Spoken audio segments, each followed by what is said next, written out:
જૂનાગઢ જિલ્લા સંકલન સહ ફરિયાદ સમિતિની બેઠક કલેક્ટરશ્રીના અધ્યક્ષ સ્થાને યોજાઈ સરકારશ્રીની જોગવાઈઓ અને નિયમોને ધ્યાનમાં રાખીને નાગરિક સેવાઓના કાર્યો સમય મર્યાદામાં પૂર્ણ કરવા કલેક્ટરની સૂચના। જૂનાગઢ જિલ્લા સંકલન સહ ફરિયાદ સમિતિ બેઠક કલેક્ટર શ્રી અનિલ કુમાર રાણાવસિયાના અધ્યક્ષ સ્થાને મળી હતી।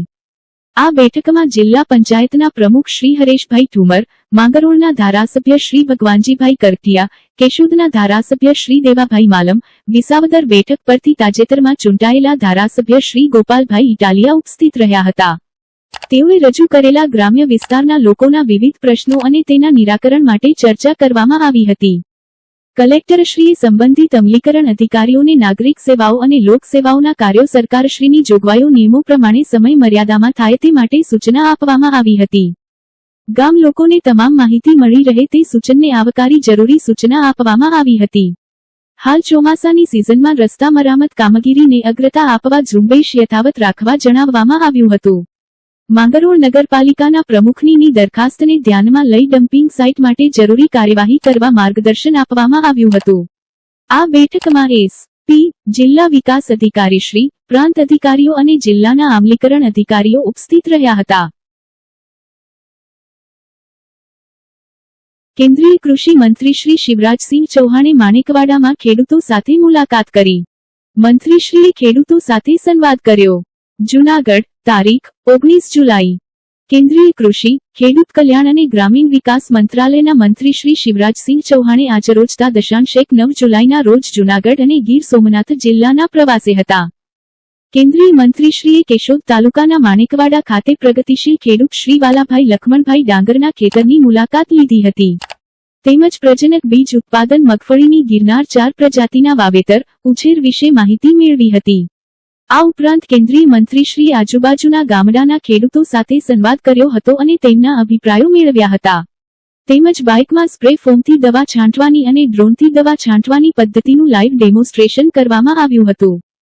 આ સાથે કેન્દ્રીય મંત્રીશ્રીને ડ્રોન દીદી શ્રી શ્રેયાબેન મનીષભાઈ આચાર્ય મળ્યા હતા અને સંવાદ કર્યો હતો। શ્રેયાબેન ઈમનગરમાં મગફળી સંશોધન કેન્દ્રમાં ફરજ બજાવે છે। કેન્દ્રીય મંત્રીશ્રીની મુલાકાત દરમિયાન કેશોદ તાલુકા પંચાયત પ્રમુખશ્રી, નાયબ કલેક્ટરશ્રી, મામલતદારશ્રી, તાલુકા વિકાસ અધિકારીશ્રી, માણેકવાડા ગ્રામ સરપંચશ્રી, જૂનાગઢ કૃષિ યુનિવર્સિટીમાંથી શ્રી ડો. ચોવટિયા, શ્રી ડો. પાનસુરિયા, ખેડૂતો અને બહોળી સંખ્યામાં ગ્રામજનો હાજર રહ્યા હતા।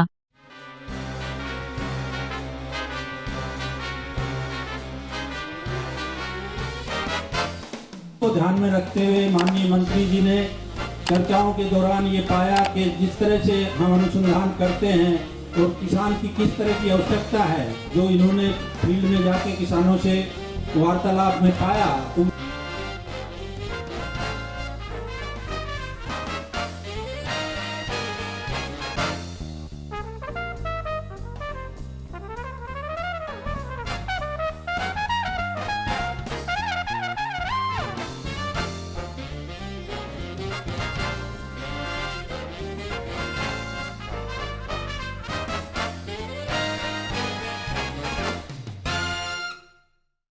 हर दीदी को लखपति दीदी बनाना है।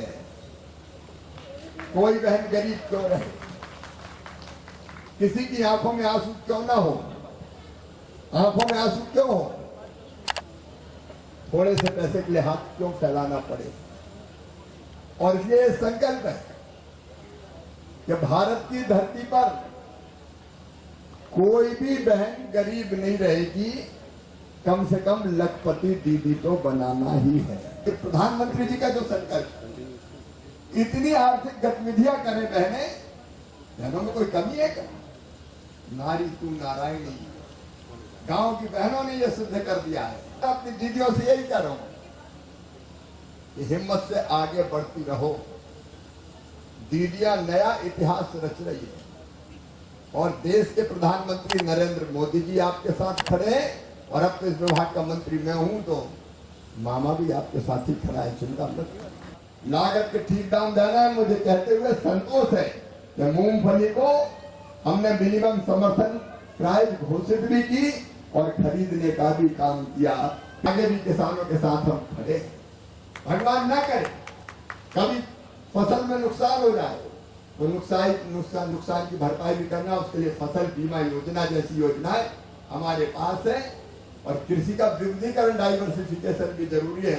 गुजरात के किसानों ने तो कमाल किया है, एक अलग सृष्टि की रचना की है खेतों में। तो हम डाइवर्सिफिकेशन भी करेंगे, विविधीकरण भी करेंगे, और धीरे धीरे गुजरात एक चमत्कार और कर रहा है। प्रधानमंत्री जी का भी कहना है कि इस धरती को आने वाली पीढ़ियों के रहने लायक भी रहने देना है, और इसलिए प्राकृतिक खेती, नेचुरल फार्मिंग की तरफ भी ध्यान दो। गुजरात उस तरफ भी तेजी से बढ़ रहा है।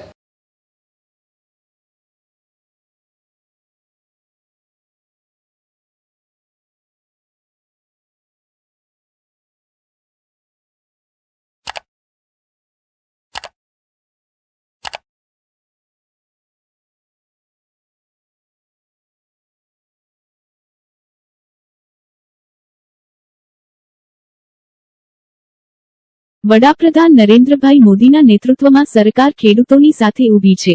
કેન્દ્રીય કૃષિ મંત્રી શ્રી શિવરાજસિંહ ચૌહાણ, નારી તું નારાયણી એ સૂત્ર ગુજરાતની ગ્રામીણ મહિલાઓએ ખરા અર્થમાં ચરિતાર્થ કર્યું છે. વિકસિત ભારતનું નિર્માણ બહેનો તેના પરિશ્રમથી કરશે. કેન્દ્રીય કૃષિ અને ગ્રામીણ વિકાસ મંત્રી શ્રી શિવરાજસિંહ ચૌહાણે જૂનાગઢ સ્થિત રાષ્ટ્રીય મગફળી સંશોધન કેન્દ્ર ખાતે ખેડૂતો અને લખપતિ દીદી સાથે સંવાદ કર્યો. પ્રાકૃતિક કૃષિની મુહિમમાં ગુજરાત ઝડપભેર આગળ વધી રહ્યું છે. કેન્દ્રીય કૃષિ મંત્રીશ્રીના હસ્તે સન્માન લખપતિ દીદીનું સન્માન કરવામાં આવ્યું. ખેડૂતોએ મંત્રીશ્રીનું સ્વાગત કર્યું. જૂનાગઢ તા.9 ભારત સરકારના કેન્દ્રીય કૃષિ અને ખેડૂત કલ્યાણ અને ગ્રામીણ વિકાસ મંત્રી શ્રી શિવરાજસિંહ ચૌહાણે આજરોજ રાષ્ટ્રીય મગફળી સંશોધન કેન્દ્રની મુલાકાત દરમિયાન ખેડૂતો અને લખપતિ દીદીઓ સાથે પ્રેરણાદાયી સંબોધન અને સંવાદ કર્યો હતો.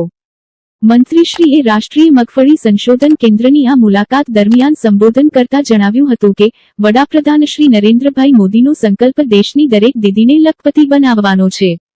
કોઈ બહેન ગરીબ ન રહે એ માટે દેશની દરેક દીદીને લખપતિ બનાવવાનું અભિયાન શરૂ છે. તેમજ આગામી તારીખ 15 ઓગસ્ટ સુધીમાં દેશમાં 2 કરોડ લખપતિ દીદીઓ બનાવવાનો લક્ષ્યાંક છે. તેમણે જણાવ્યું હતું કે લખપતિ દીદી મતલબ કે તેમની આવક વાર્ષિક 1 લાખથી વધુ હોય, પરંતુ જૂનાગઢમાં તો મિલેનિયમ દીદીઓ પણ છે જે વાર્ષિક 10 લાખથી વધુની કમાણી કરી રહી છે. આ પ્રસંગે સાંસદ શ્રી રાજેશભાઈ ચુડાસમા, જિલ્લા પંચાયત પ્રમુખ શ્રી હરેશભાઈ ટુમ્મર, ધારાસભ્ય Shri Arvindbhai Ladani, mayor Shri Dharmeshbhai Poshiya, deputy mayor Shri Akashbhai Katara, standing કમિટીના ચેરમેન પલ્લવીબેન ઠાકર, શહેર ભાજપ પ્રમુખ શ્રી ગૌરવ રૂપારેલિયા, કલેક્ટર શ્રી અનિલકુમાર રાણાવસિયા, જિલ્લા વિકાસ અધિકારી શ્રી એચ.પી. પટેલ, કૃષિ યુનિવર્સિટી કુલપતિ શ્રી વી.પી. ચોવટિયા સહિતના પદાધિકારીઓ, અધિકારીઓ અને જીએલપીએલના અધિકારીઓ અને બહોળી સંખ્યામાં ખેડૂતો, મહિલાઓ ઉપસ્થિત રહ્યા હતા. કેન્દ્રીય કૃષિ મંત્રી શ્રી શિવરાજસિંહ ચૌહાણે માણેકવાડામાં ખેડૂતો સાથે મુલાકાત કરી. મંત્રીશ્રીએ ખેડૂતો સાથે સંવાદ કર્યો. જૂનાગઢ તારીખ 19 જુલાઈ. કેન્દ્રીય કૃષિ, ખેડૂત કલ્યાણ અને ગ્રામીણ વિકાસ મંત્રાલયના મંત્રી શ્રી શિવરાજસિંહ ચૌહાણે આજરોજ તા.9 જુલાઈના રોજ જૂનાગઢ અને ગીર સોમનાથ જિલ્લાના પ્રવાસે હતા. કેન્દ્રીય મંત્રીશ્રીએ કેશોદ તાલુકાના માણેકવાડા ખાતે પ્રગતિશીલ ખેડૂત શ્રી વાલાભાઈ લખમણભાઈ ડાંગરના ખેતરની મુલાકાત લીધી હતી. તેમજ પ્રજનક બીજ ઉત્પાદન મગફળીની ગિરનાર 4 પ્રજાતિના વાવેતર, ઉછેર વિશે માહિતી મેળવી હતી. આ ઉપરાંત કેન્દ્રીય મંત્રીશ્રીએ આજુબાજુના ગામડાના ખેડૂતો સાથે સંવાદ કર્યો હતો અને તેમના અભિપ્રાયો મેળવ્યા હતા. તેમજ બાઇકમાં સ્પ્રે ફોમથી દવા છાંટવાની અને ડ્રોનથી દવા છાંટવાની પદ્ધતિનું લાઇવ ડેમોન્સ્ટ્રેશન કરવામાં આવ્યું હતું.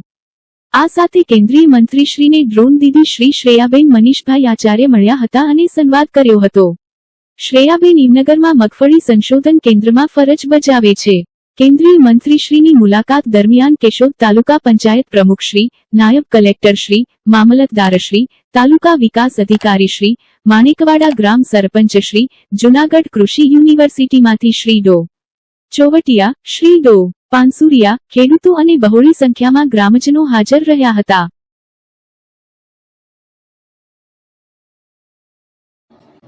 જય ગિરનારી, જય ગુરુદત્ત. હું અશ્વિનભાઈ રામભાઈ ભારત, વોર્ડ નંબર 9 ના કોર્પોરેટર. આજે મારા ધ્યાન ઉપર સોશિયલ મીડિયા દ્વારા આવેલ કે મારા વોર્ડ નંબર 9 માં જગ વિખ્યાત ગિરનાર તળેટીમાં ભવનાથ મહાદેવનું મંદિર આવેલ છે.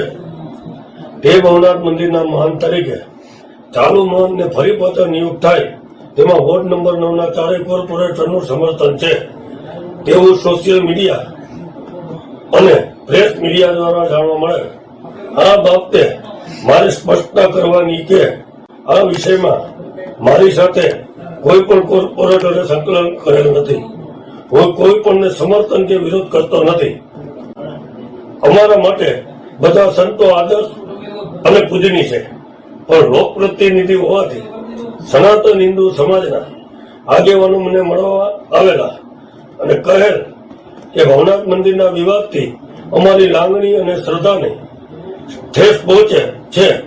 આપ અમારી ચૂંટાયેલા લોકપ્રતિનિધિ છો, માટે ભવનાથ મંદિરના મહંત તરીકે જે પણ પૂજ્ય મહંતની નિયુક્તિ થાય તે ન્યાયિક અને તટસ્થ રીતે થાય તેવી અમારી અપેક્ષા છે. તો મારી લોકપ્રતિનિધિ તરીકે માનનીય કલેક્ટરશ્રી અને માનનીય સરકારશ્રીને નમ્ર વિનંતી છે કે જે પણ પૂજનીય મહંતની નિમણૂક થાય તે ન્યાયિક અને તટસ્થ રીતે થાય તેવી મારી નમ્ર વિનંતી છે. જય ગિરનારી, જય ગુરુદત્ત. ધોરાજી. રાજકોટના ધોરાજી શહેરમાં અને ગ્રામ્ય પંથકમાં લાંબા વિરામ બાદ વરસાદની ધમાકેદાર એન્ટ્રી. જમનાવડ, ગોતવડ, ભોળા, ઝાડવાવદર સહિત ગામોમાં વરસાદ. લાંબા વિરામ બાદ વરસાદ વરસવાનું શરૂ થયું. સવારથી અસહ્ય બાફરા બાદ બપોર બાદ વરસાદ વરસ્યો. ધોધમાર વરસાદ વરસતા રોડ રસ્તા ઉપર પાણી વહેતા થયા. ધોરાજીના ગેલેક્સી ચોક, 3 દરવાજા, શાક માર્કેટ સહિત વિસ્તારમાં રોડ પર પાણી વહેતા થયા. વરસાદ શરૂ થતાં અસહ્ય ઉકળાટમાંથી લોકોને મળી આંશિક રાહત. વરસાદથી ખેડૂતો ખુશખુશાલ. રિપોર્ટ જયંત વિંજુડા, ધોરાજી.